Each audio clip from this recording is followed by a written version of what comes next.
Bonjour tout le monde, bienvenue au chaîneur Nicolas Richard au micro en compagnie de Sacha Gavami et de Simon Snake Boisvert, les gars. Salut! Salut Salut les Nicolas, gars. salut Sacha. On Salut se Snake. parle vendredi 15h au lendemain de la première ronde du repêchage de la NFL et à quelques heures de la deuxième ronde. On s'était dit qu'on allait faire quelques épisodes spéciaux pendant cette saison morte de la NFL. Nous y voilà. Rapidement, les gars, premières impressions, comment vous avez vécu ce repêchage-là que je m'attendais quelque peu moribond, mais qui était finalement quand même assez excitant. Vas-y, 5. Je suis curieux de t'entendre Ouais. tes impressions. Ouais. Ben, mes impressions, c'est que il y a 8 équipes qui n'avaient pas de choix de première ronde. Ouais, quand Alors, même. il y avait eu beaucoup d'échanges. Alors, peut-être qu'il y en a qui n'avaient pas très, très confiance à la QV de cette année. Ma deuxième impression, c'est qu'il y a eu beaucoup si on va appeler ça des alliés défensifs, là, les fameux edge, qui sont sortis. Les équipes sont très à la recherche de ça parce que il y a tellement de jeux de passe dans un match qu'il faut que tu mettes la pression sur le carrière. C'est super important. Beaucoup de receveurs de passe qui sont sortis aussi.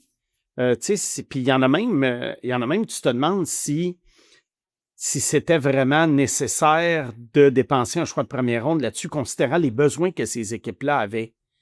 Mais c'est tentant d'y aller avec le meilleur joueur disponible, c'est tentant d'y aller avec les gars flashy. Mais en même temps, il y a des équipes qui ont peut-être passé à côté de d'autres besoins. On peut donner l'exemple, même si ce n'est pas un receveur de passe, mais un porteur de ballon, là, Arizona, alors qu'il y avait beaucoup, beaucoup d'autres besoins. Même si Love est un talent très spécial, c'était peut-être même le joueur le plus talentueux du repêchage. Sache? Ben, moi, je trouve que. Moi, de mon côté, je trouve qu'il y avait quand même. Moi aussi, je m'attendais à une journée de repêchage assez. Pas plate, mais. Ben, plate. Ouais, Aussi, mes attentes étaient très basses. Ouais. J'ai trouvé que. Tu sais, moi, Jeremiah Love, je m'attendais, j'avais callé qu'il allait sortir avec Arizona. Il y avait beaucoup de rumeurs qui circulaient dans le dernier jour qu'Arizona allait le prendre. On va en parler de ça tantôt, là, les choix plus en général. Je trouve qu'effectivement, il y avait un certain... J'aime beaucoup analyser les choix en fonction de les équipes qui repêchent meilleurs joueurs disponibles versus besoin. Puis tu sais, je vais me devancer un peu, mais moi, un de mes choix préférés de la première ronde, c'est le choix des Panthers avec le tackle Freeling. OK? Parce que les Panthers, c'était pas nécessairement une position qui criait comme il y avait, c'était un besoin, mais c'était pas leur besoin, je considérais numéro 1. Et ils ont quand même été pour lui que je trouve un prospect vraiment intriguant. C'est un joueur qui peut il a le potentiel, certains diraient, de dire Lane Johnson avec les Eagles, puis d'aller vers là. Fait que j'ai aimé voir les équipes qui ont repêché par besoin, que là, tu pourrais dire, est-ce que les Rams ont repêché par besoin, par meilleur joueur disponible? T'sais, ça, c'est une grosse question, on verra dans le temps. Versus d'autres qui ont repêché meilleur joueur disponible. Fait que beaucoup de séquences. Des trade down aussi, les Bills qui sortent de la première ronde carrément avec, je pense, 2 ou 3 échanges au courant de la première ronde. On va en parler de choix par choix, mais il y a eu quand même des moments excitants. Les Eagles qui sautent en avant des Steelers pour prendre le receveur de passe de USC. Donc, je pense qu'il y avait... il y a quand même eu des événements un peu plus excitants que je pensais.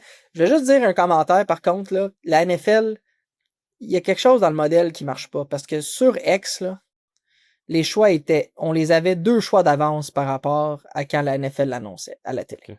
Ouais. Puis ça va être un problème, je pense, qu'on va voir de plus en plus, parce qu'avec le repêchage, maintenant qu'il y a beaucoup de pubs vendues, des annonces et tout, ça s'étire beaucoup. Mais entre-temps, les choix, ils rentrent, t'sais. Fait que là, c'était pour un amateur de foot de suivre à la télé, mais d'avoir les choix d'avance sur X et sur les médias, c'était quand même...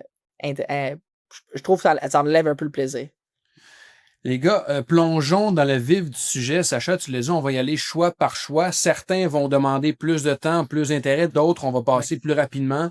Mais à tout seigneur, tout honneur, les Raiders de Las Vegas qui repêchent Fernando Mendoza d'Indiana. Le choix logique. Est-ce qu'il y a quelque chose qu'on n'a pas dit encore sur Mendoza, les gars? Moi, je trouve que c'était le choix, tu sais, c'est ça aussi qui a un peu d'excitation. Tu sais que c'est le choix évident depuis des mois et des mois et des mois. Il y a une grosse job devant lui, Mendoza. Je suis très heureux de voir que les Raiders ont comme plan que Kirk Cousins soit le partant, idéalement même pour l'année au complet, à Vegas. Je pense que ça va beaucoup aider la progression à Mendoza. Je pense que ça va enlever un peu de pression en arrivant. Mais il semble cocher beaucoup de boîtes. Je sais pas, Snake, qu'est-ce que t'en penses, toi, au niveau de... Tu crois-tu, toi, à Mendoza? Ben, moi, je suis toujours intrigué quand des joueurs qui sortent très haut, comme lui qui est sorti premier, à ce date-ci, l'année passée, on n'en parlait pas.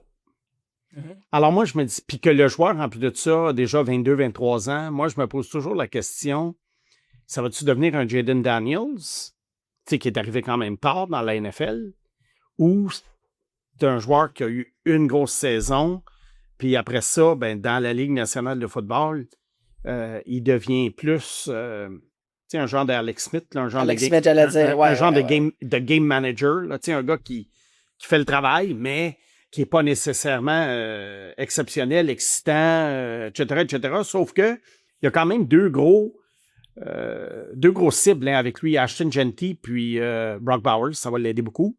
Sauf que là, les Raiders, ça va prendre des receveurs de passe. Puis on présume que dans les rondes suivantes, peut-être même la deuxième ronde, ils vont aller en chercher un. Les gars, je trouve par contre que Mendoza, puis je ne veux pas m'éterniser sur le choix dont on a parlé depuis plusieurs mois, mais ça reste pour moi un mariage arrangé entre les Raiders et Mendoza, un peu comme Cam Ward l'an passé, c'est-à-dire que c'est une équipe qui a désespérément besoin d'un corps. C'est pas une grosse cuvée de manière générale. T'es comme obligé de prendre le meilleur corps disponible, mais contrairement à beaucoup d'experts, je suis pas moi convaincu que Mendoza c'est un joueur générationnel. Beaucoup parlaient d'une comparaison avec Joe Burrow. Je le vois beaucoup plus. Non. Ça, je l'ai pas compris dans la manière dont il joue puis dont il peut gérer un match. Je le vois beaucoup plus comme un Jared Goff et encore. Fait que je suis pas non plus convaincu que c'est la solution pour les Raiders. On a vu combien de joueurs passer par Vegas ou Oakland puis finalement que ça donne pas grand-chose, mais je suis pas non plus convaincu par Mendoza. Laissons la chance aux coureurs. Mais comme je le disais, les Raiders sont un peu pris là, avec l'obligation de le prendre. Mais ça va être intéressant à suivre. Choix numéro 2, les Jets de New York qui repêchent. Il y avait l'embarras du choix. Là. C'est là que ça commençait le vrai repêchage. David Bailey de Texas Tech, ailier défensif, pur chasseur de corps. Est-ce que les Jets sont sur la bonne voie, messieurs? La grosse question pour les 3-4 prochaines années, c'est Bailey ou Reese. Oui, c'est ça. Et moi, j'étais surpris de leur choix de Bailey. Je sais que on dit par rapport au college, mais moi, j'aurais préféré qu'ils prennent Reese. Je suis même surpris qu'il se soit rendu à 5. Ouais. Mais Bailey, pour moi, l'idée d'aller avec un edge, quelqu'un qui peut se rendre au carrière, je pense que c'est bien gagner la ligne de mêlée. On va revenir au choix des Jets. Moi, je suis un peu à contre-courant. Je sais qu'il y a beaucoup de gens qui sont contents de ce qu'ils ont fait hier. Moi, pas tant. Puis je vais vous expliquer tantôt pourquoi les autres choix. Je trouve que les Jets, Bailey, ça va être la grosse question. Si jamais Reese est un joueur plus performant ou que Bailey, si les deux sont très bons, tant mieux, mais un peu comme la ligue Stingley avait été pris Sauce Gardner, on se rappellera que les Texans avaient surpris plusieurs en prenant Stingley avant Gardner, justement, puis que finalement, le choix de Stingley, ça s'avère être un très bon choix. Moi, je pense que tu veux bâtir une équipe comme les Jets, ça part tellement de loin, bâtir la ligne de mêlée. Bâtir la ligne de mêlée, gagne la ligne de mêlée. Et si tu gagnes la ligne de mêlée, après, ça va être beaucoup plus facile à bâtir ton équipe, bâtir ton club. Fait un pass rusher, un edge qui peut amener cette dynamique-là, je pense que c'est une très bonne position à repêcher. Est-ce que c'était le bon? Je sais pas, mais c'était une bonne position à repêcher. Simon, 6 pieds 3, 251 livres de muscles. Est-ce que les Jets ont fait le bon choix? Ben, moi, je pense, j'abonde dans le sens de Sacha que Reese, je pense, aurait eu une plus grosse valeur à numéro 2 que Bailey. Puis je dis pas que Bailey ne sera pas bon, je fais juste dire qu'à numéro 2, c'est pas mal élevé pour un choix comme ça. Puis juste pour prendre la balle au rebond de ce que tu as dit pour les choix des Jets, je sais que plus tard, là, ils ont repêché un receveur de passe et un ailier rapproché. Mm-hmm. Moi, j'ai l'impression que les Jets préparent la table pour le corps arrière qu'ils vont repêcher l'an prochain. Oui, mais moi, juste pour faire du pouce là-dessus, là, je suis d'accord, Simon. Mais est-ce qu'ils ont le corps qu'ils vont prendre l'année prochaine, qui, somme toute, on va dire les vraies choses? qui est-ce que les gens visent l'année prochaine? Arch Archie Manning. Ouais. Tu sais? Mais moi, je pense fondamentalement que les Jets ont besoin d'améliorer leur structure de ligne offensive. Je pense qu'ils ont besoin d'aller. Tu sais, quand ils ont repêché plus tard, là, puis on va y revenir, là, mais il y avait encore des joueurs de ligne offensive disponibles de qualité. Et je sais qu'un allié rapproché puis un receveur, c'est des bons outils, mais je trouve ça un peu peut-être des joysticks, des joueurs plus gadgets rendus là par rapport à ce qu'ils sont rendus. Mais bon, on en parlera dans ces choix-là tantôt. Je vous rappelle qu'il y a toujours 2 façons de suivre les contenus de KO Sport, soit en s'abonnant au ko-sport.tv. Vous avez droit à différentes primeurs, des offres spéciales, des rencontres avec les animateurs de la station. Sinon, vous pouvez toujours nous suivre sur YouTube. Alors, abonnez-vous à notre chaîne. À bientôt! On en parlera, mais allons maintenant au choix numéro 3. Tu sais, Sacha fait beaucoup de blagues là, sur le fait que je suis un fan des Cards, ce qui est absolument pas vrai. Mais là, je vais peut-être le devenir, parce que je dois vous dire, les gars, qu'à chaque QV, au début de saison, j'identifie comme un joueur en attaque, puis un joueur en défense, rapidement, qui deviennent mes coups de cœur. Mm-hmm. Puis cette année, Jeremiah Love était mon coup de cœur offensif, puis Sonny Styles était mon coup de cœur défensif. Et Love, pour moi, arrive comme un sauveur avec les Cards. Je sais que beaucoup d'équipes craignent de repêcher des porteurs de ballon trop tôt. Tu sais, Love a été repêché 3e. On parle un peu du même la même échelon que Barkley en 2018 ou même Bijan Robinson avec les Falcons, mais ça c'était 8e. Mais quand même, Love avec les Cards, j'aime beaucoup ce qu'il peut apporter. C'est un joueur générationnel, je pense. Les gars en pensent. Est-ce qu'il était repêché trop tôt? Est-ce que les Cards bâtissent à la bonne façon? Ou rendu là, fallait juste prendre le meilleur joueur disponible? Ben, si tu prends le meilleur joueur disponible, c'est sûr que c'était Love. Il aurait même pu sortir premier à l'époque où les porteurs de ballon avaient plus la cote, là, il y a 30-40 ans, là, quand ils gagnaient toujours le trophée Heisman. Encore là, est-ce que les Cards bâtissent en fonction du corps arrière qu'ils vont choisir l'an prochain? Oui, c'est ça. C'est toujours ça que je me dis. Est-ce que Love va être meilleur va avoir plus d'impact l'année prochaine que Ashton Jeanty aux Raiders a eu cette année? Ashton Jeanty, oublie pas, là, il était très vanté par les analystes l'année passée. Il avait une saison incroyable à Boise State. Mm-hmm. J'aime quand même mieux Love. Moi aussi, j'aime mieux Love. Apporter même en termes de réception de balles. Tu sais, moi, je le vois entre un mélange de Bijan Robinson puis Josh Jacobs, c'est-à-dire un gars qui peut rentrer dans le tas comme un tank, mais qui peut avoir un peu de finesse aussi, puis attraper des balles. Pour moi, Love est beaucoup plus complet qu'Ashton Jeanty. C'est que de nos jours, si tu prends un receveur, un porteur de ballon, mettons, d'un 10-15 premiers, faut que le gars soit capable d'attraper des passes aussi. Exact. Ça peut pas juste être un gars qui va te donner 18-20 portées de ballon par match puis 85 verges. Comme bloqué. Et bloqué. Oui. Ouais, j'adore le joueur. Je pense que ça aurait pu, comme vous dites, être le joueur numéro 1 du repêchage en termes de talent. Je pense que c'est l'exemple parfait de repêcher le meilleur joueur disponible. Je pense que les Cards, tu l'as dit, Simon, les Cards et les Jets sont dans le même bateau un peu. Je pense qu'ils veulent bâtir l'année prochaine de la course au corps arrière, puis d'aller chercher celui qui va pouvoir les aider, puis donner les outils pour le faire. Mais c'est dur à prévoir ce que ça va donner. Je pense que défensivement, il y avait des gros trous. Mais tu sais, quand tu vois Reese disponible à 3, ouais. Mais en même temps, si Love devient Barkley ou Bijan Robinson, moi j'aime le choix. C'est juste, je trouve que c'est intéressant de voir une équipe comme les Cardinals de toutes les positions qu'ils auraient pu prioriser ces running backs. Mais pourquoi je l'aime? Parce qu'ils ont été pour meilleur joueur disponible. Contrairement au peut-être le prochain choix qu'on va parler. Parlons-en du choix. Puis ça a été... Oui, il y a Ty Simpson dont on va reparler tantôt, mais pour moi, ça a été la plus grande surprise de ce repêchage-là pour 2 raisons. On parle bien entendu de Carnell Tate, receveur avec les Titans. D'abord, j'étais convaincu que les Titans allaient choisir un joueur défensif parce que Robert Saleh, parce qu'il restait encore beaucoup de gros noms. Mais encore plus surprenant que Carnell Tate soit le premier joueur d'Ohio State sélectionné, j'ai été renversé. Carnell Tate, receveur de 6 pieds 2, 192 livres, qui est bon, mais qui était même pas le receveur numéro 1 de sa propre équipe.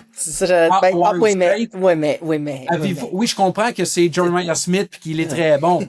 Ça reste un deuxième receveur dans une équipe très bonne. Est-ce que vous avez été aussi surpris que moi, les gars? Oui. Oui. Oui, mais moi, je pensais qu'il y avait peut-être une chance de sortir, une petite chance de sortir 5 à New York. Ben, Peut-être. oui. Quoique ça parlait Oui. beaucoup de Jordan Tyson là, pour New York. Mais 4, je pense que, regarde, on veut donner une jeune vedette à Cam Ward. C'est ça. Ouais. Carrément. Je veux dire, moi, j'aime pas ce choix-là du tout. Du tout. Pour les Titans. Parce que je pense que moi, ça me donne l'impression qu'ils surévaluent leur équipe. Je pense qu'ils se disent, hey, on est à un playmaker d'être là, tu sais. Hey, laisse-moi te dire qu'en ce moment, je regarde le depth chart des Tennessee Titans, là. Oui, il y a des trous. OK? Il y a des trous, là. La ligne offensive, t'as JC Latham, t'as repêché pour être right tackle. Left tackle, t'as Dan Moore Jr. T'as ligne offensive intérieure avec Volson, Schlottman, Skoronski. Je veux dire, tu veux établir ton jeu de passe, ton jeu de course. Moi, je vous dis, je sais que j'ai l'air de me répéter, mais la ligne de mêlée, puis les Giants l'ont fait, on va en parler des Giants après, mais tu sais, bâti le front seven.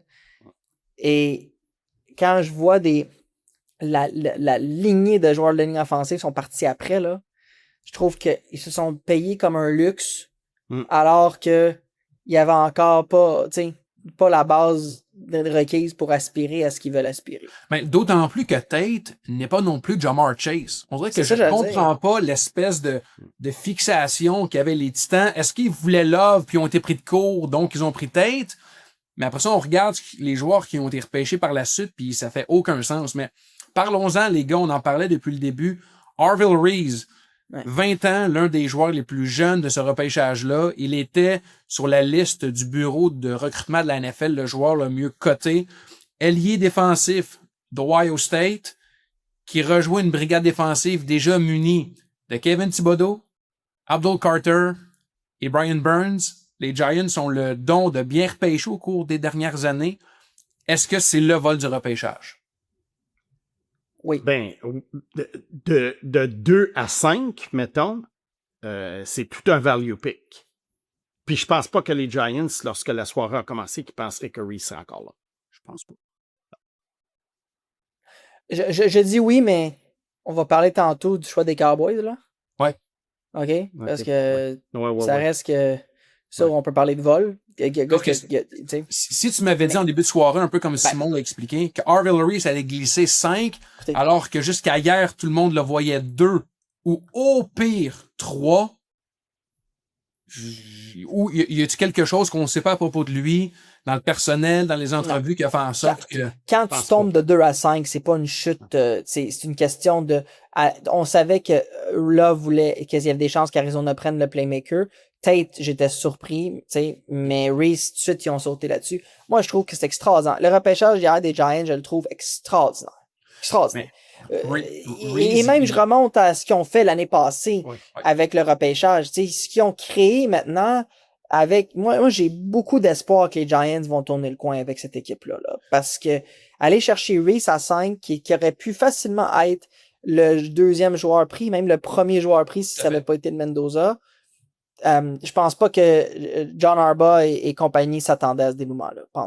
Non, puis Reese, il est très, très bon. Pour ceux qui l'ont pas vu, là, il est coté comme... il est listé comme allié défensif. C'est beaucoup plus un secondaire hybride. J'aime le comparer à Micah Parsons dans la manière dont il est utilisé, puis dont il frappe. Puis ce qui est fou, là, regardez les tapes de Reese, là, il cogne tellement dur que jamais le gars qui frappe recule. Il tombe comme une mouche sur place tellement que Reese, c'est des contacts francs et solides. Il est vraiment exceptionnel. Puis il est jeune. Ouais. Puis tu sais, je vais vous nommer les 4 derniers choix. Ben 3, parce qu'on va garder 4e pour tantôt. Mais 3 derniers choix de la première ronde des Giants, là. Remontant à l'année passée. Abdul Carter, Jackson Dart, puis Arvil Reese. C'est bon, là. Et Cam Caribou. Oui. Première ronde, je parle. Première ronde. Là-dedans. Ben oui. Fait que non, excellent pour les Giants. Les Chiefs se sont avancés. Et on sait que lorsqu'une équipe s'avance dans le top 10, c'est parce qu'ils veulent un joueur précis, en particulier, qu'ils ne veulent pas échapper. Et ce joueur-là, que j'aime beaucoup, directement de LSU, Mansour Delany. Et on a vu dans les dernières années, dans les équipes championnes du Super Bowl, même les équipes finalistes, que chaque bonne équipe a un demi de coin élite. Les Chiefs veulent gagner à nouveau. Est-ce que Delaney est le bon joueur? Ben, moi, la question que je me pose, c'est est-ce que ça valait la peine de s'avancer tant que ça pour aller le chercher? Ben, moi, je veux faire du pouce là-dessus. Simon, j'ai une question à te poser, moi. Ouais. Moi, ce qui m'intrigue, c'est qu'ils ont laissé partir McDuffie Ouais. parce qu'elle a coûté trop cher. Pas de place en masse. OK. Mais là, ils avancent dans le repêchage de prendre un corner. Fait qu'ils ont donné des choix quand même aux Browns là, pour ça. Ouais. Toi, c'est quoi ton avis de est-ce que le fait de sauver la masse salariale, parce que le capite de Mansour va être comme un 9 millions par année. Là, oui, parce qu'il a été choisi 6e. C'est ça. Il est moins gros que le McDuffie aurait été sur le capite. Oui. Mais le draft capital que tu as donné pour avancer, ça vaut quelque chose, ça. Ouais, exactement. Quoi ton feeling là-dessus, toi? Ben moi, quand j'ai vu l'échange hier, je m'attendais à ce que Kansas City aille chercher un autre joueur que lui. Ouais. J'étais surpris quand j'ai entendu non, parce que je me dis, ils sont avancés pour lui. Ouais. Tu sais, il aurait peut-être été encore là à leur tour, mais ça, on ne sait pas. Peut-être qu'eux avaient eu vent de l'intérêt d'autres équipes. Mais il fallait vraiment qu'ils veuillent.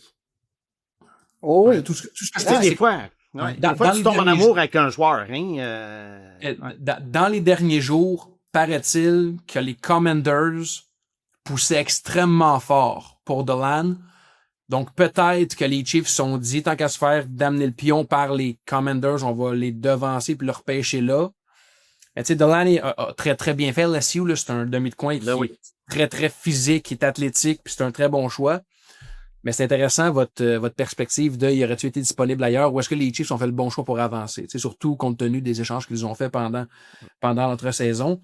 Mais parlant des Commanders, mon deuxième coup de cœur de ce repêchage, Sonny Styles, qui est un vrai linebacker, qui est un genre de Lavonte David, un gars qui est solide, un tank, qui est athlétique, qui est un ancien maraudeur. Hein? Ouais. Sachez qu'il arrivait à Ohio State comme maraudeur, donc il a l'espèce de ressenti du jeu puis la lecture.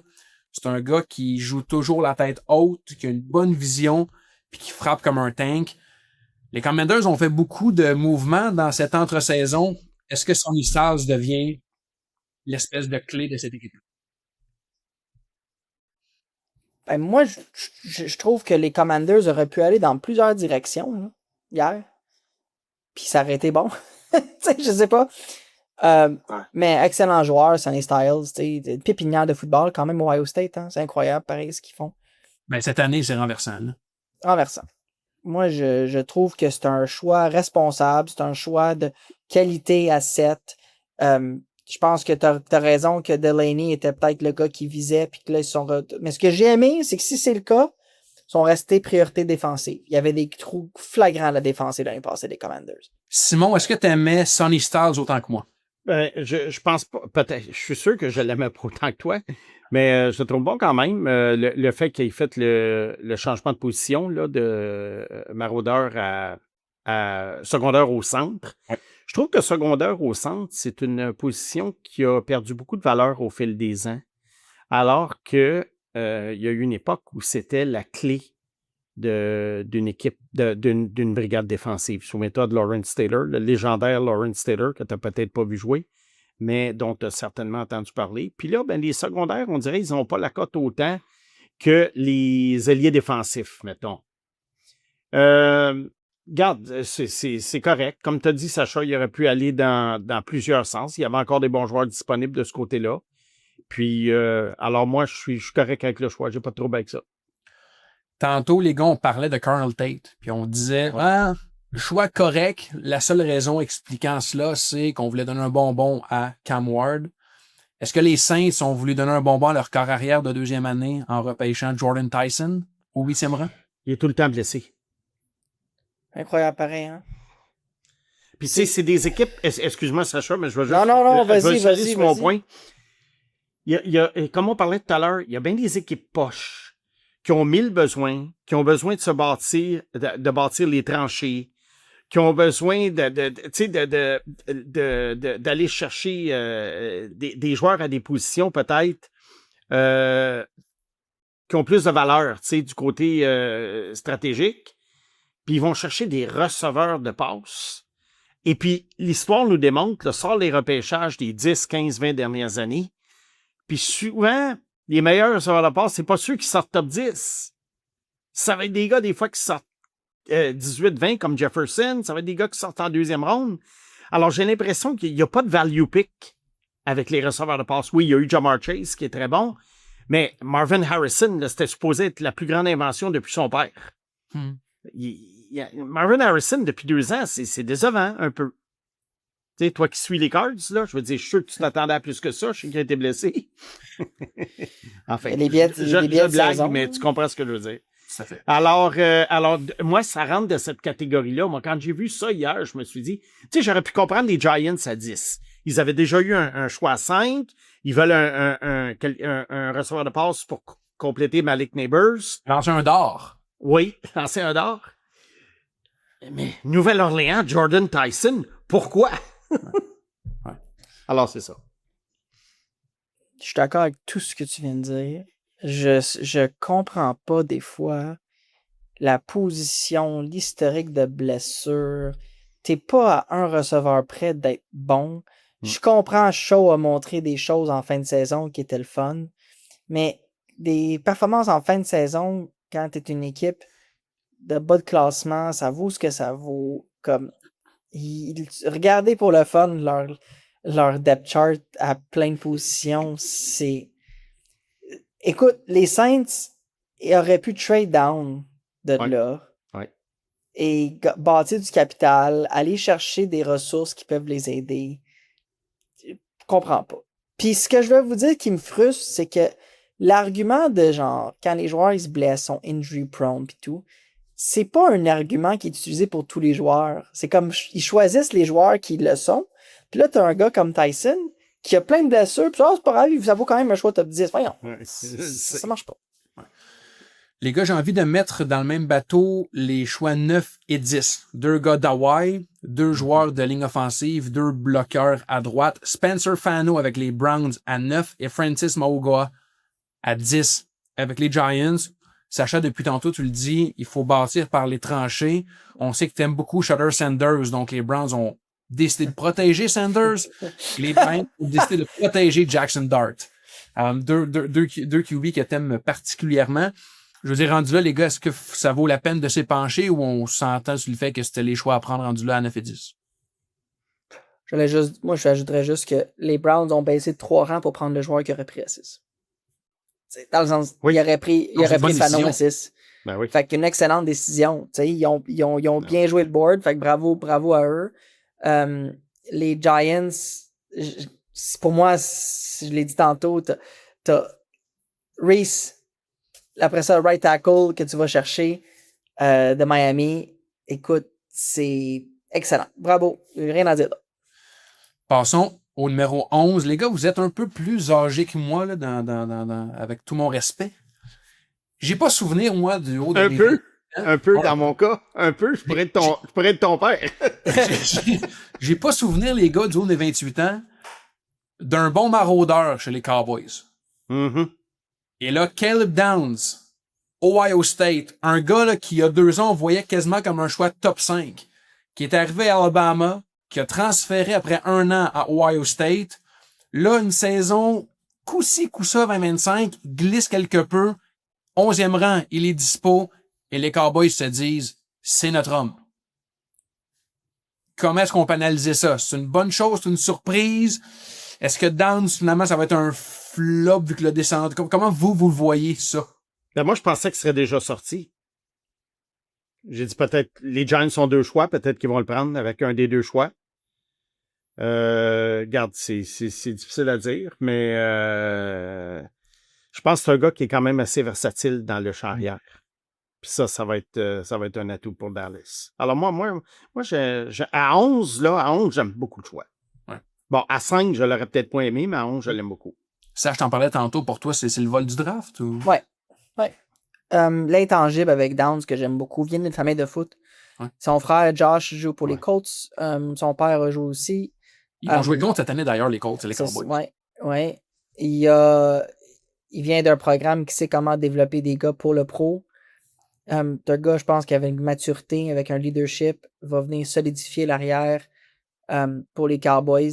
Quand t'as un gars comme lui disponible à 11, tu sautes dessus. Puis c'est les Cowboys l'ont fait, ils ont monté d'un rang pour les chercher. Fait que, il y avait d'autres équipes qui voulaient monter, ça veut dire. Ouais, tu parles de ce rang-là qui était le 12 des Dolphins. Ils ont repêché Caden Proctor, Alabama, un joueur de ligne offensive. Je veux dire, rendu là, on reconstruit par en avant. Ben, je pense que Miami, ils font exactement ce que tu prônes, Sacha. Oui. Tu sais, avant de chercher un successeur à Tagovailoa, un successeur à long terme, je te parle, ben, les autres, ils se disent, on va bâtir la ligne offensive, puis quand on amènera un carrière, il y a beaucoup d'équipes, je pense, qui comptent sur les 2 prochaines années pour aller chercher un gros nom au repêchage comme corps arrière. Alors, entre-temps, ils bâtissent à des positions névralgiques. Proctor, juste, il m'inquiète. Moi, quand j'entends des affaires de comme, il était out of shape, il est revenu sur le bon chemin, il y avait trop de il y avait un surpoids, il a perdu. Il est listé à 352 livres. C'est un monsieur. C'est ça. Peut-être qu'il va devenir garde, hein? Il va peut-être devenir garde. Et les gars, on se parle du numéro 13. Tantôt, on parlait de Carnell Tate comme la surprise. Oui. Que dire de Ty Simpson, quart arrière d'Alabama, qui, je pense, personne n'avait sur son mock draft à 13 ou peut-être même dans le top 15. Et là, je suis généreux. Le choix des Rams, j'ai beaucoup de mal à m'expliquer cette décision, d'autant plus lorsqu'on regarde la réaction de Sean McVay qui avait l'air de vouloir tous les joueurs sauf Ty Simpson à ce rang-là. Comment l'expliquer? Je trouve que c'est une décision comme si c'était une équipe en semi-reconstruction, qu'on voulait faire un reset, on dit on a un corps vieillissant, donnons à notre jeune corps une année ou 2 pour jouer, être mentoré par ce corps-là. Je pense qu'ils veulent faire un pont à la Rodgers Jordan Love. Oui, mais là où j'hésite, Simon, c'est que je me dis, les Rams peuvent gagner. C'était un match du Super Bowl. Ils ont besoin de joueurs. Ben, exact. Moi, j'aurais pris Makai Lemon, mettons. C'est ça. Si tu m'avais dit avant le repêchage que Ty Simpson serait choisi par les Rams, je t'aurais dit oui. 29. Oui, exact. Ouais. Pas avec le 13. Non. Moi, j'adore le choix. Genre, j'adore le choix. J'adore le choix. T'adores le joueur ou t'adores le concept de faire le pont entre... Le joueur, je l'aime, mais je trouve... Je suis je sais que les gens critiquent le choix, je sais que McVay, mais il y a quelque chose, les gars. McVay et Les Snead, là, le DG, là, ils peuvent être convergents sur bien des affaires. Mais il y a par la nature de leur poste, ils vont être divergents sur une chose. McVay, les coachs en NFL ne sont pas là tant pour développer des joueurs. Parce que leur emploi n'est pas basé sur le développement. Okay? Leur emploi est basé sur est-ce qu'on gagne là. Mm-hmm. Donc, si tu donnes un joueur en première ronde qui est basé sur du long terme, un coach ne sera pas nécessairement heureux de ça parce que lui a besoin d'effectifs maintenant. Et ça se peut que ce coach-là ne soit pas encore là s'il perd pour le développer, le joueur. Le DG doit penser au long terme. Ce que les Packers ont fait avec Jordan Love à l'époque a été beaucoup critiqué. Hein? Puis c'est drôle, quand Rodgers est parti, les Packers n'ont pas vécu de comme moment difficile de se trouver un autre corps arrière, puis là on est où, puis on est quoi. Puis cette transition-là peut être lourde. Parlez-en aux Colts, quand il y avait Andrew Luck, ben quand il a pris sa retraite de façon surprise, il n'y avait pas de plan de transition, puis ils sont encore en train de vivre les négatifs de ça. Puis là, ben avec Daniel Jones, peut-être qu'on voit le bout. Donc, je sais qu'il y en a beaucoup qui critiquent le choix, puis il y avait beaucoup de bons joueurs encore disponibles. Puis il y en a des joueurs qui ont été repêchés après Simpson, qui font en sorte que ça va dire, il aurait pu prendre lui, ça aurait été bien meilleur et tout, mais que Simpson apprenne derrière Stafford, dans le système offensif de McVay, avec pas de pression de voir du terrain avant 2 ans ou quand Stafford va être prêt à partir, moi, je trouve que c'est extrêmement intelligent ce qu'ils ont fait. Puis peut-être ce que je suis en train de dire va très mal vieillir, mais il faut que tu regardes de le développer. Parce que ce plan-là fonctionne juste si tu es sûr que le carrière que tu as, il peut se développer en ce que tu vises à. Parce que moindrement que c'est comme un Michael Penix, c'est là que tu perds ta job comme DG. Là. Moi, j'aime le plan d'assurer la continuité parce que les Rams se sont dit on a obtenu un beau 13e choix quasiment gratuit là, d'Atlanta Exact. l'année passée. C'est le moment de choisir un corps. Ça nous arrivera peut-être pas dans les 2 prochaines années. On va Exactement. repêcher 28, 30, 32, whatever. Cependant, autant j'adore le plan, puis c'est exactement ça que j'aurais fait, autant je suis pas sûr que c'est le bon joueur pour exécuter ce plan-là. C'est exactement ça. Cependant, Sean McVay, je l'adore comme coach. Il a fait ses preuves avec les corps arrière. Alors peut-être que ça va l'aider. Peut-être que Simpson tombe dans une très bonne situation. Puis on sait que c'est important pour les corps de tomber dans une bonne situation, aussi talentueux ou moins talentueux soit-il. Mais je suis quand même pas convaincu que Simpson était le joueur qui convenait à ce plan-là.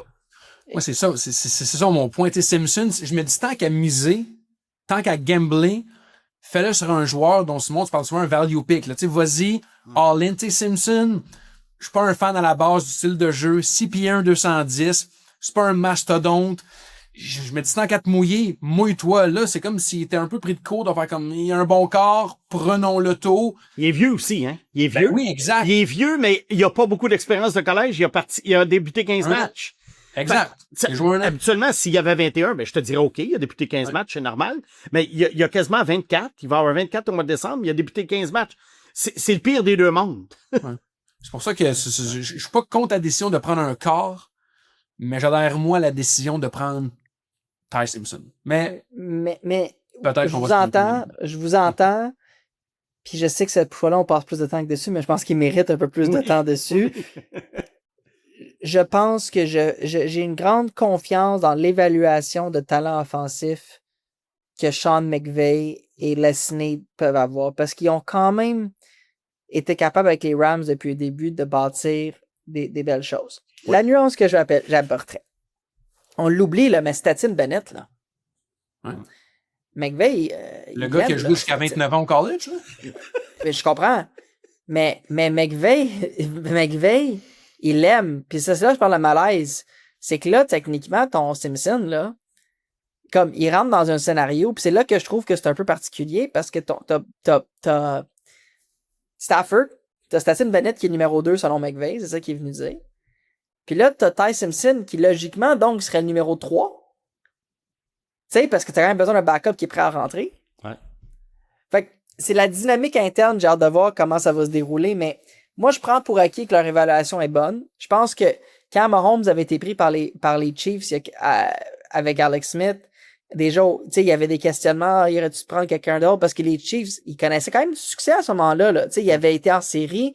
Ouais. Fait que là, c'était un peu, tu sais, il était pas loin. Est-ce qu'un joueur maintenant pourrait aider?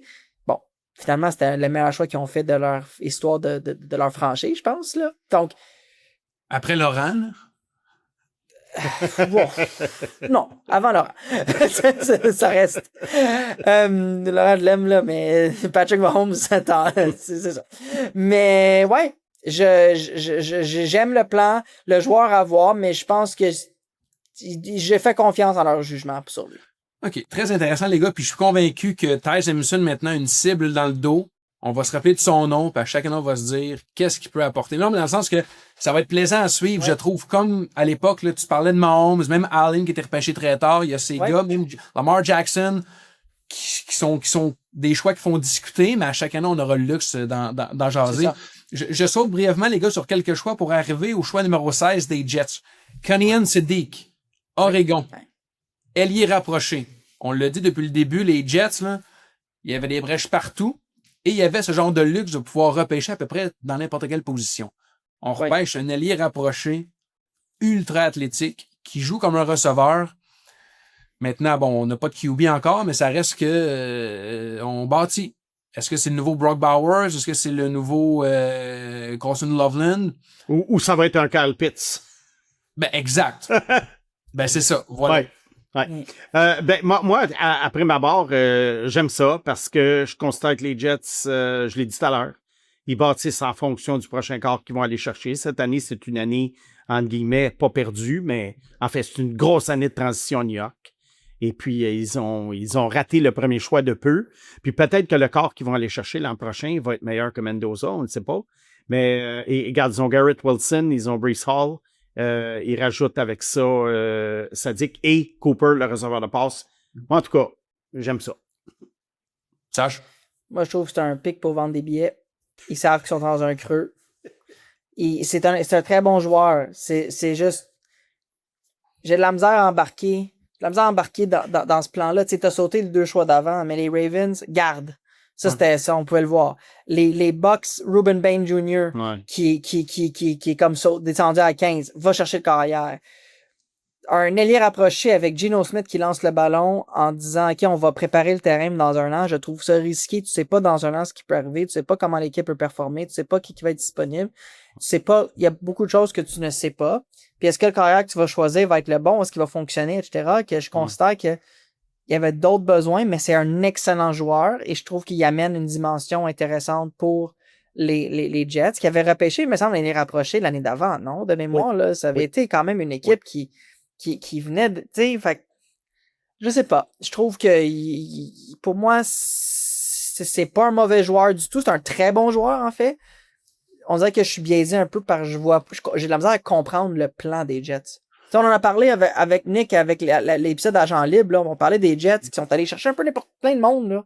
Mm-hmm. J'arrivais pas à voir comme le plan, puis je le comprends toujours pas, en fait. Ben, c'est peut-être de finir dernier. Ouais, mais ils vont quand même chercher des bons joueurs. Comme on dirait qu'ils tombent dans un no man's land, tu sais, c'est quand même. Oui, mais en des bons allant joueurs. chercher Geno Smith, là, ça t'aide pas mal. Ça compense dans le fond. La seule chose qui, entre guillemets, m'inquiète de cette DX, c'est qu'il est 6-3. Puis on sait que pour un ailier rapproché, c'est pas immense. On sait que la moyenne, c'est 6-4, 6-6. Mm. Oui, il est très athlétique, puis il peut se débrouiller pour les verges après les plaquer, mais moi, il y a juste ça, puis peut-être c'est ça aussi qui a fait en sorte qu'il glisse à 16. Je saute 17-18, Sacha, je voulais t'entendre sur Monroe Freeling. T'en as parlé brièvement en ouverture d'émission.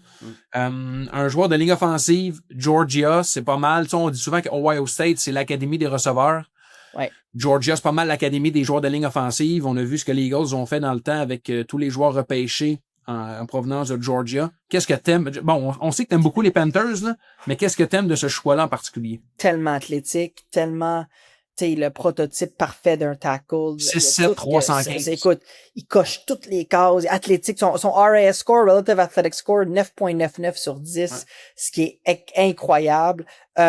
Je pense la surprise pour moi une des surprises du repêchage, c'était que les Lions ont pris Miller à 17, Blake Miller, qui dans le fond confirme selon moi le fait que Penei Sewell va aller left tackle. Tu sais, Freeling aurait pu être repêché par les Lions et il aurait pu garder Sewell à droite et mettre Freeling à gauche. C'est dans le plan. Je pense qu'ils ont estimé qu'il avait besoin d'expérience, puis Miller avait plus d'expérience, plus de matchs en dessous de la cravate, ils l'ont mis à droite. Ils gardent Miller à droite, puis ils ont envoyé Sewell à gauche. Freeling, je trouve que c'est un excellent choix. Puis les Panthers, là, il y avait quand même une profondeur à tackle. Puis malgré ça, Dan Morgan et son équipe a dit, hey, c'était probablement leur meilleur joueur sur le board. Ils ont dit, ce gars-là, selon moi, c'est un talent top 10. C'est un joueur il a le potentiel d'être All-Pro année après année. Hey, à 19, non, qu'ils l'ont pris? 19. 19.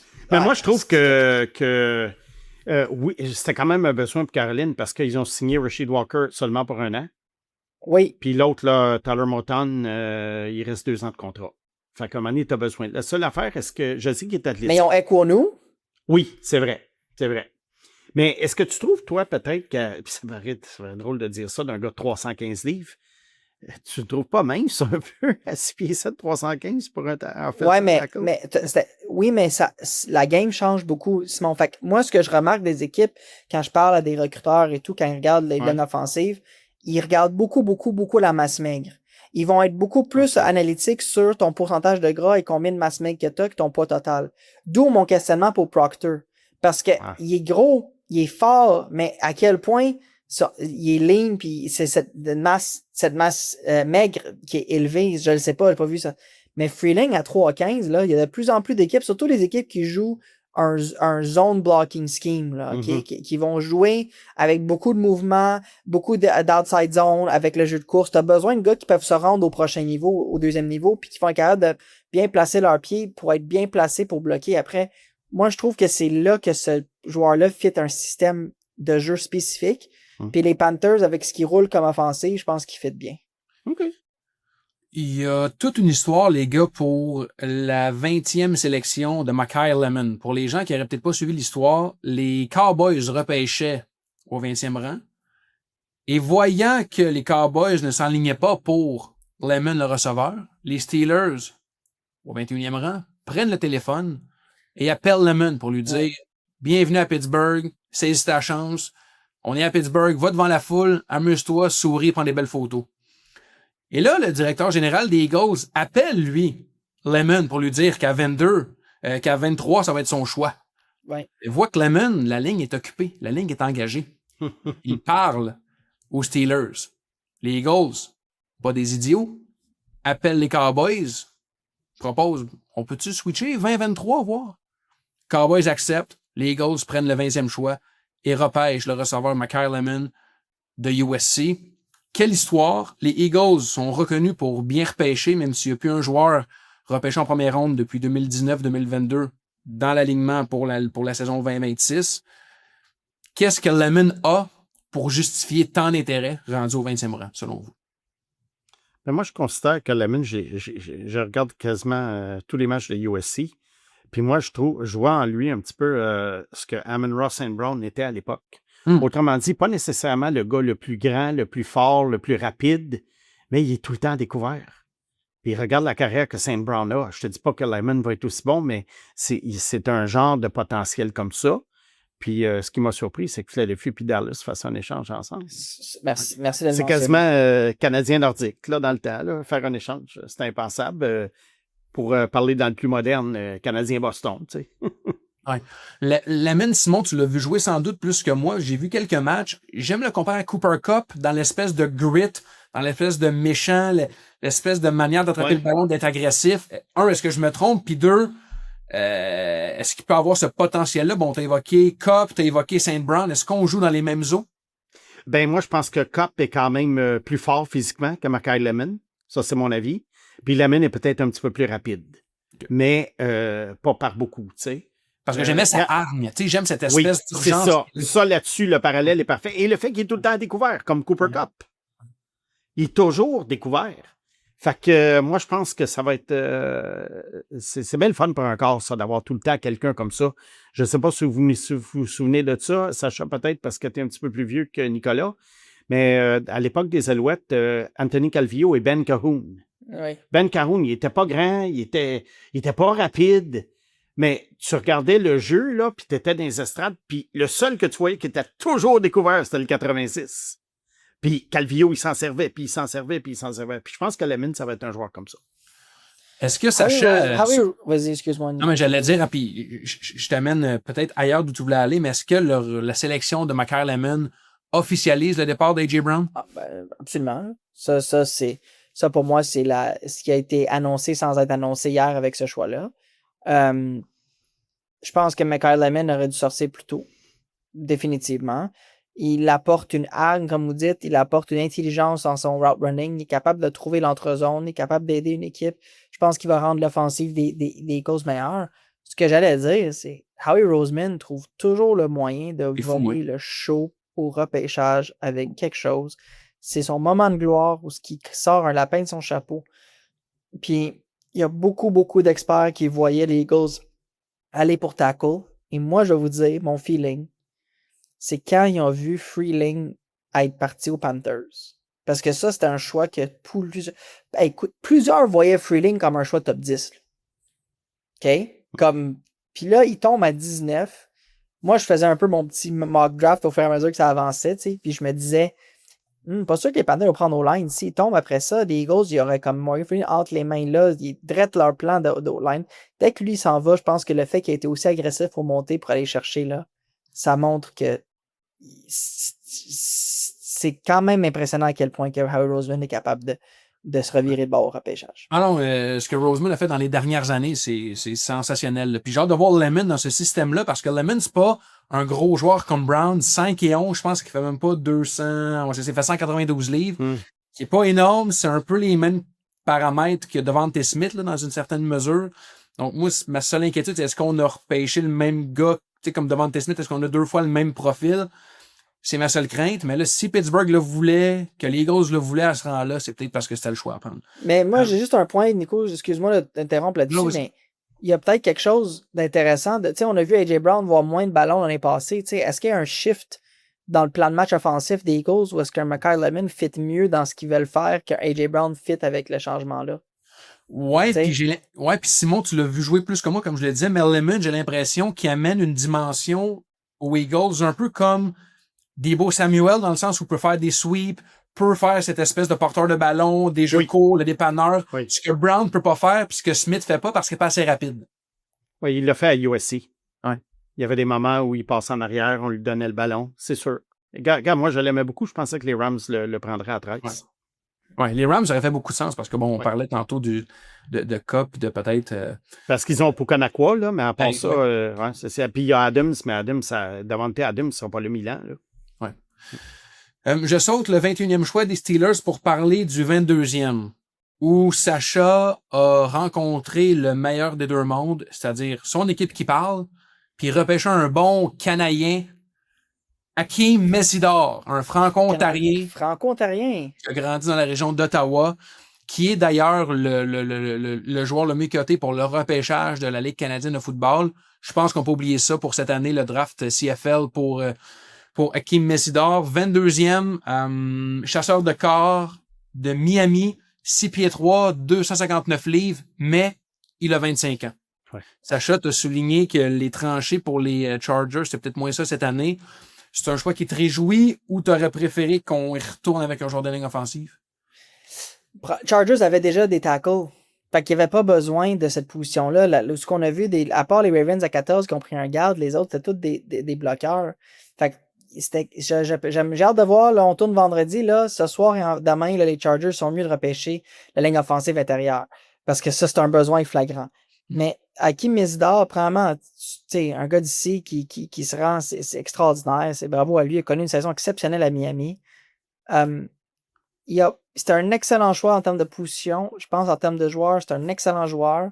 L'âge ne m'inquiète pas dans le sens que je pense que c'est un joueur qui va compenser son âge par être plus physiquement prêt et mature pour faire le saut. Et les Chargers vont l'avoir sous contrôle pour 5 ans. Donc, ils pourront décider un peu, rendu là, est-ce que c'est un joueur qui va durer plus loin que son contrat de recrue ou est-ce qu'ils vont, tu sais, parce qu'après la fin de son contrat de recrue, il va avoir 9-30 ans. Est-ce qu'à ce moment-là, qu'est-ce qu'ils vont décider? Mais je pense qu'ils vont, s'il produit au niveau que je pense qu'il va produire, ça va être un joueur qui coûtera pas cher pour les Chargers. Il risque d'être moins usé à 30 ans aussi qu'un gars qui arrive à 21. Fait que ça, c'est les deux côtés de la médaille. Ouais. Est-ce que tu le vois, Sacha, comme le Joey Bosa qui est parti? Ah, je le trouve beaucoup plus discipliné. Tu sais, Joey Bosa était comme le prototype, le long, athlétique, mais je le trouvais très indiscipliné, Joey Bosa, dans son approche de chasser le corps. Puis on l'a vu avec Buffalo cette année, tu sais. Il seal pas le edge, des fois il triche, il essaie de, tu sais, puis ça crée des enjeux. Fait que moi, je pense qu'il va compléter Tuapolo, qui était très, très bon pour les Chargers cette année à Edge. Il va avoir Khalil Mack en avant de lui qui va l'aider à se développer. J'aime le choix. Je pense qu'au rang où ils ont repêché les Chargers, on a vu les choix d'après, on va en parler. C'était pas mal le meilleur joueur qui pouvait aller chercher à la position qu'ils ont besoin. Ouais. Je saute plusieurs rangs, les gars, si ça vous dérange pas. J'irai immédiatement au 28e échelon. Les Patriotes repêchent Caleb Lemu. Bloqueur à gauche de l'Utah. Ma question. Will Campbell, qu'est-ce qui arrive avec lui? Est-ce qu'on a été insatisfait du rendement des joueurs à gauche ou on repêche Lemu pour le transférer à droite pour avoir une assurance des deux côtés? Peut-être que Campbell va s'en aller garde. Je sais pas. Si tu repêches 4e overall, un garde, là. Je le sais. Mais à un moment donné, mais à un moment donné, c'est du damage control. Là, mais il a été bon, Campbell, à part qu'un joueur en finale, il était blessé, là. Il n'y a pas de genou. Tu sais, moi, c'est ça. Moi, je vais vous dire quelque chose qui me, excusez le mot, là, qui me gosse profondément. OK? Puis Simon, tu as sûrement la même opinion aussi peut-être que tu vas partager la mienne ou même dans le hockey, il y a sûrement des affaires similaires, là. Mais quand tu repêches un left tackle, puis ton plan, c'est de dire, me l'envoyer à droite, comme si c'était facile, ou l'inverse. Comme si c'était un Ça- allié au hockey, là. Comme si c'était Ah, allié gauche et allié droit, là, tu sais. C'est comme si c'est comme un peu genre pas faire de mauvais parallèle, Simon, tu me dis je me trompe là. Un peu comme quand le Canadien est allé chercher Jonathan Drouin là, puis on dit on va l'amener, ça va être notre centre. Ouais. Comme on peut-tu juste comprendre que ce que tu scoutes, c'est ce que le joueur est. Ben, regarde les les Knudsen, quand on le force à jouer à droite, il n'est pas aussi efficace qu'à gauche. Exactement. Fait que pourquoi, tu sais, si le plan c'est de prendre Lomo pour l'envoyer à droite, ils sont bien mieux d'être sûrs qu'avant d'avoir le jeu de pied à droite. Parce que moi, pour avoir côtoyé des joueurs de la ligne offensive, ils me disent toujours la même affaire. À chacun d'entre eux que je parle, le changement de côté, il est extrêmement difficile.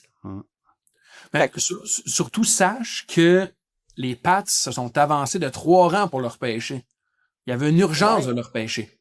Oui, parce que cette année, les tackles, c'est un draft très top-heavy. Le drop-off de tackle pour les prochaines rondes, il est quand même élevé. Ouais. Fait que, tu sais, quand il était disponible, moi, c'est ça, je texté avec un de mes chums qui est fan des Pats. Il dit, qui tu penses? Puis j'ai nommé ce joueur-là pour les Pats. J'ai dit, d'après moi, c'est lui qui vise. Parce qu'après ça, ça tombe quand même drastiquement sur papier, la qualité. Ouais.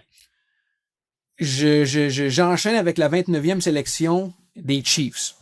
Un choix pas curieux, mais intéressant. Peter Woods. Un defensive tackle, un plaqueur défensif de Clemson, coté à 6'2", 298, qui est une drôle de mesure, je trouve.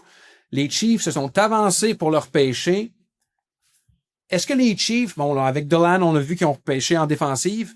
Est-ce qu'il y a une urgence tant que ça de repêcher en défense pour les Chiefs? Moi, c'est la question que j'avais. Je me dis, tu as repêché un joueur défensif, tu as le luxe de repêcher un autre joueur en fin de première ronde, puis d'y retourner en défense. J'aurais très bien vu, moi, Sacha, comme tu disais, un bloqueur pour les Chiefs, peut-être même un garde. Mais là, on retourne en défense. Pourquoi? Ben, Chris Jones, peut-être parce qu'il a 32-33 ans, là, quelque chose comme ça. Peut-être c'est ça. Mais moi, ce qui me bug dans le cas du joueur qu'ils ont choisi, c'est que c'est un gars qui, je trouve, qui a eu une baisse de régime en 2024-2025.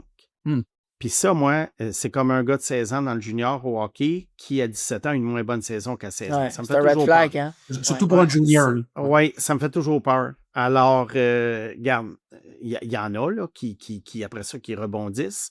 Mais je te dirais qu'à la base, moi, ça me...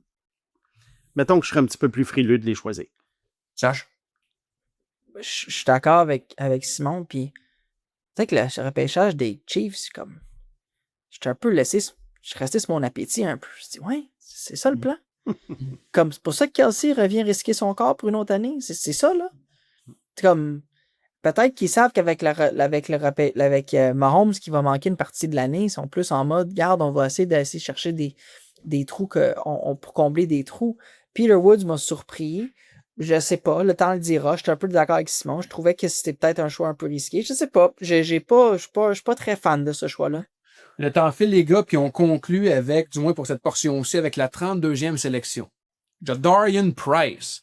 Et pour la première fois de l'histoire du repêchage, 2 porteurs de ballon de la même équipe universitaire, les Fighting Irish de Notre-Dame, sont repêchés au cours de la première ronde. Les 2 seuls porteurs de ballon sélectionnés proviennent de la même équipe. J'aime beaucoup Love. Price amène quelque chose de complètement différent, plus rapide, plus court sur pattes, plus trapu. Mais les Seahawks ont laissé aller Kenneth Walker III pour éviter un autre scandale d'avoir 2 porteurs de ballon avec Zach Charbonnet et repêchent Jadarian Price en première ronde. Est-ce que les Seahawks viennent de se tirer dans le pied ou viennent de faire un coup de génie? Moi, je pense que ça va être complémentaire, ces 2 gars-là. Oui. Contractuellement, ça fait vraiment beaucoup de sens pour les Seahawks. Parce qu'ils veulent pas nécessairement payer des porteurs de ballon. Je pense pas que c'est leur plan de payer des porteurs de ballon. Aller chercher le joueur en première ronde leur sécurise 50 contrôles au lieu de 4 avec le 50-year option. Donc, ils sont capables d'aller chercher un porteur de ballon qui peuvent avoir gardé le contrôle pendant 5 ans. Et à la fin du 5 ans, décider est-ce qu'ils le gardent ou pas et continuer cette roue-là. Stratégiquement, si tu regardes contractuellement, c'est pas bête. Même au point de dire, si je suis Price, est-ce que je suis heureux d'être sorti hier ou j'aurais préféré sortir aujourd'hui au début de la deuxième, tu sais, c'est ça pareil. Fait que je pense qu'il y a beaucoup de ça aussi des fois dans le repêchage qu'on réalise pas, mais sais, on parlait de Simpson tantôt avec les Rams. Tu vas être derrière un Stafford, tu sais, d'avoir une année de plus de contrôle dessus, ça peut être utile. Moi, je trouve que c'est comme Simon dit, c'est très complémentaire. OK. L'heure vient de sonner, ça fait 60 minutes, les gars, qu'on enregistre. Je veux conclure avec une espèce de résumé. Donnez-moi votre équipe coup de cœur, l'équipe qui a le mieux repêché et l'équipe qui a le moins bien repêché. Sacha, je commence avec toi. Mon coup de cœur, ça va être les Giants. Je pense que j'ai un peu montré ça tout le long de l'épisode. Je trouve que ce qu'ils font, c'est excellent. Ils se créent des options. Ils se créent du leverage aussi pour peut-être échanger des joueurs. S'ils trouvent que leur front seven, défensivement, leur pass rushers, ils en ont un peu trop parce que là, ils ont Thibodeau, Burns, Carter, puis là, ils ont Reese, là, tu sais. Fait que c'est du monde, là. Et il y avait Lawrence jusqu'à tout récemment. Et il y avait Lawrence, tu sais. Fait qu'est-ce que échanger Dexter Lawrence pour le right tackle de Miami, je pense que c'est un autre move de génie. Fait que ça je suis... ça serait comme mon équipe préférée du repêchage. Un A pour la soirée d'hier. Là. Ouais. Puis l'équipe que j'ai pas aimé, les Saints. Qui ont repêché Jordan Tyson au 8e rang. Pas rendu là encore. Ils sautent des étapes. Okay. Snake? Ben, je suis pas loin de Sacha, mais je vais en rajouter une deuxième pour la première ronde. C'est-à-dire dans les que j'ai bien aimés. Les Giants, évidemment, et les Jets. Ça, là-dessus, on diffère d'opinion. Et que j'ai pas aimé, Nouvelle-Orléans, moi non plus. Voilà. Évidemment, je pense que les Giants là, s'inscrivent en grand gagnant de cette première ronde, mais je vais quand même, pour faire différent, parler des Cards. Pas parce que c'est mon équipe, mais parce qu'ils ont repêché Jeremiah Love. Je vous le dis, les gars, j'aime tellement ce joueur-là, puis c'est vraiment un coup de cœur pour moi. Un peu comme Connolly, Simon, pour toi, il y a quelques années dans la LNH. Je vous le dis, c'est un mélange de Robinson, de Jacobs, il y a le chien de Barkley, il y a l'athlétisme de Jamar Gibbs. Il y a vraiment tout, puis je pense que ça peut changer une équipe. Et les déceptions, les Titans pour leur sélection de Colonel Tate au 4e rang. Ouais. Je pense que j'en reviendrai jamais de cette sélection-là. Mais l'avenir nous le dira parce qu'il y a des gens qui sont payés beaucoup de dollars pour faire ce que nous on fait pas, c'est-à-dire scruter des gars 24/7. Alors laissons la chance aux coureurs, mais quand même, ils sont pas payés autant que Nicolas Richard de la presse, moi te le dire. Ah, ben vous serez surpris, M. Gavami. OK, moi, je tiens à le préciser pour nos auditeurs. Si seulement vous saviez, mon Dieu, ça coûte cher de la lettre. Ouais, bon. Sur ce, les gars, merci beaucoup de vous être rejoints à cet épisode spécial en ce vendredi après-midi. Merci à tous d'avoir été à l'écoute. Les gars, on se reparle bientôt, je l'espère, pour d'autres actualités NFL. D'ici là, bon repêchage. Le repêchage de la Ligue canadienne qui s'en vient. Sacha, bonne chance à tous tes clients. Merci. Je sais que c'est une grosse période pour toi aussi, pour les joueurs également. Sinon, ben les gars, bon football et puis bon plaisir de se reparler le plus tôt possible. Merci, boys. Merci de m'avoir invité.